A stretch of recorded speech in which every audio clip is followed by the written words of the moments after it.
अस्सलाम वालेकुम friends, welcome back to my YouTube channel daily tips with अस्मा।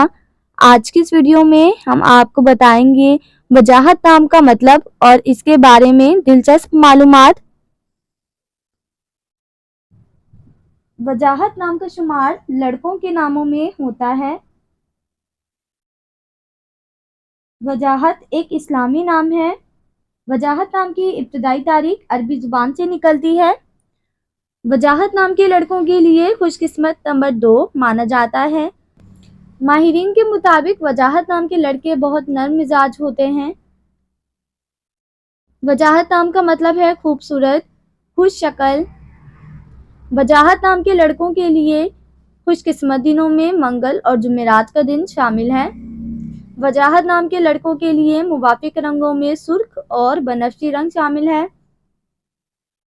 वजाहत नाम के अफराद के लिए मुवाफिक पत्थरों में रूबी पत्थर शामिल है। खुशकिस्मती वाली धातों में हिंसों के हिसाब से लोहा और तांबा शामिल है। फ्रेंड्स, अगर आप अपने नाम का मतलब जानना चाहते हैं तो कमेंट बॉक्स में अपना नाम लिखें। इंशाल्लाह हम आपके नाम की वीडियो ज़रूर बनाएंगे। Thanks for watching. अल्लाह हाफिज़।